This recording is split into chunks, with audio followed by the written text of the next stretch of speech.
The college football season officially kicks off this week. This offseason, I've released numerous videos talking about my Heisman top 10. I did a way too early rankings, along with a few other during the middle of the offseason. Well, with the season finally here, it's time for my official top 10 Heisman list entering the 2023 college football season. Kicking us off at number 10 is Texas quarterback Quinn Ewers. Now, it feels a little gross having him inside my top 10, considering he hasn't really proven that he's worthy of being on this list yet.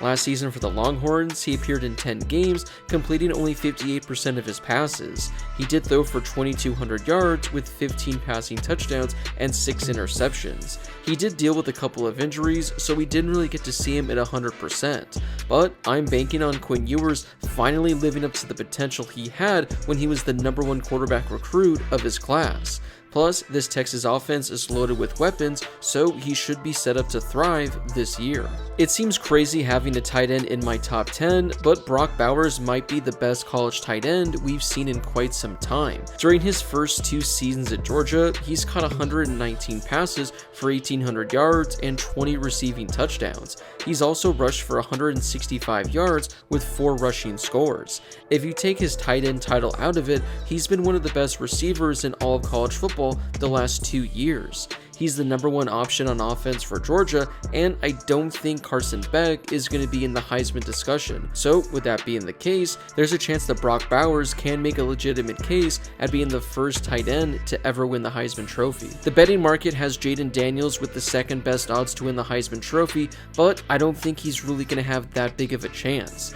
Last season for the Tigers, he threw for 2,900 yards with 17 passing touchdowns. He did add 900 yards on the ground with 11 rushing scores. Now, those were solid numbers last season for LSU, but they aren't Heisman winning numbers. If he wants to have any chance, he's probably going to have to throw for closer to 4,000 yards and closer to 30 passing touchdowns. What he does on the ground is just fine because those numbers will get it done, but I think Jayden Daniels is going to have to take a huge step forward in order to make a legitimate case. I feel bad having Drake May this low, but it all comes down to how good of a team North Carolina is going to be in 2023. If they're a 10-win team that's competing for the ACC championship, he should be a guarantee to finish in the top 5.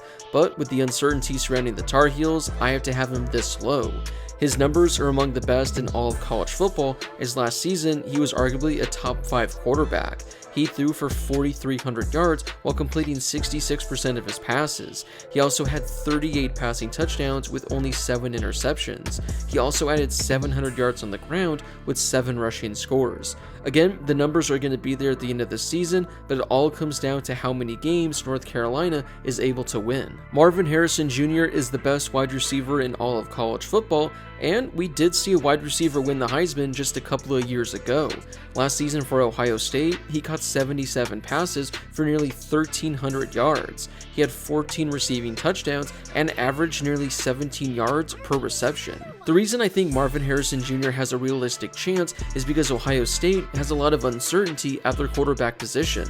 They don't have a true starter, and I have a feeling both quarterbacks are going to be seeing a lot of playing time in 2023. If that's the case, neither quarterback stands a chance at winning the award, so if Marvin Harrison Jr. puts up elite numbers like he did last year, he could really have a legitimate chance at being the second wide receiver to win the Heisman in just the last 5 years. Before we get to the rest of my top 5, make sure to smash that subscribe button and turn on those notifications if you're new to my channel. If you're watching this video, odds are that you love college football, and odds are you aren't subscribed to my channel. So make sure to subscribe to one of the best college football communities here on YouTube. I'm going to be posting videos every day during the college football season, so make sure to subscribe so you never miss a video. Also, make sure to drop a like on this video as well. It helps out with that YouTube algorithm and helps share the video with more college football fans, and it helps my channel grow. Plus, it only takes a second to do. There is a lot of hype surrounding this Florida State team in 2023, and a lot of hype surrounding Jordan Travis. This will be his 5th season at Florida State, and he has a chance to go out with a bang.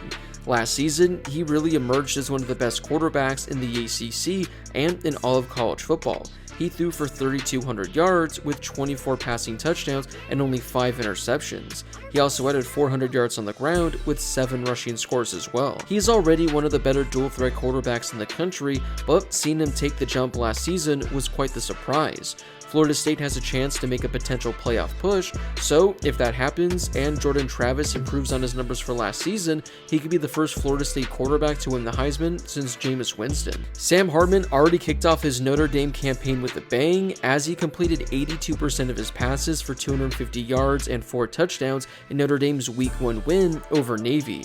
I talked about this offseason, but Sam Hartman is probably the best quarterback the Irish have had in at least the last decade or so. While at Wake Forest, he was one of the better quarterbacks in all of college football. Over the last 2 seasons for the Demon Deacons, he threw for nearly 8,000 yards with nearly 80 passing touchdowns. He also did a lot of damage on the ground, as he rushed for 500 yards with 12 rushing scores the last 2 seasons. I think Sam Hartman is going to put up a similar line this season for the Irish, and if Notre Dame is in the playoff discussion, there's no reason Sam Hartman can't be a finalist at the end of the year. For some reason, Beau Nix didn't finish inside the top 10 of Heisman voting last season, and he has to be one of the biggest snubs in recent memory. Last year for the Ducks, Nix completed 72% of his passes for 3,600 yards. He threw 29 passing touchdowns with only 7 interceptions. He also added over 500 yards on the ground with 14 rushing scores. He even caught a touchdown as well. Beau Nix was inside the top 10 in total yards and total touchdowns responsible for, and I don't see why he can't replicate those numbers yet again this season. Oregon is probably going to be in the playoff hunt all year, and if Beau Nix has the same season he had last year, he should definitely be getting votes. Although his numbers were incredible last year, I think he can actually improve on those and even throw for 4,000 yards and even maybe throw 40 passing touchdowns. We know he's going to be a threat on the ground, but I don't know if he's going to be able to get 14 rushing touchdowns again.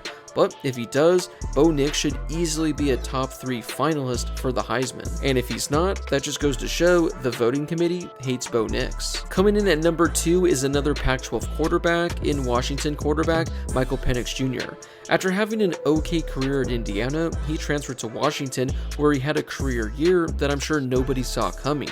He completed 65% of his passes while throwing for over 4,600 yards. He had 31 passing touchdowns with only 8 interceptions. Instead of entering the NFL draft, Penix Jr. returned to Washington, where this offense should be even better than they were last year. I talked about it at some point during the offseason, but I think Michael Penix Jr. has a realistic chance of surpassing 5,000 passing yards this season. If he does that, and Washington's able to be in the Pac-12 title discussion, I think he could be a dark horse to take home the award. Coming in though at number 1 is the current betting favorite and last year's Heisman Trophy winner, Caleb Williams. He already kicked off his season strong, as he threw for nearly 300 yards with 4 passing touchdowns against San Jose State in Week 1. Although I think he's the favorite to win the Heisman, I talked about this a couple times this offseason, but he's going to have an even better year than he did in 2022. Last season for the Trojans, he threw for 4,500 yards with 42 passing touchdowns and 5 interceptions. He also added 400 yards on the ground with 10 rushing scores. If he puts up those exact same numbers, I don't think that's going to be enough to win his 2nd straight Heisman. Maybe it is, as his competition isn't as strong, but if Caleb Williams wants to become the 2nd player ever to win back-to-back Heismans, I think he's going to have to surpass 5,000 passing yards and 40 touchdowns once again. Well, there it is. Those are the 10 players I think have the best shot of winning the Heisman Trophy in 2023. Was there a player too high or too low on this list, or was there a player I didn't include that should definitely be inside the top 10? Whoever it is, let me know in the comment section down below. Before you leave, don't forget to smash that subscribe button and turn on those notifications if you're new to my channel. I'm posting college football videos every day during the season, so make sure to subscribe so you never miss a video. Also, don't forget to drop a like on this video as well. It helps out with that YouTube algorithm and helps share the video with more college football fans, and it really helps out my channel. Plus, it only takes a second to do. As always, thank you guys so much for watching, and I'll see you all in my next video.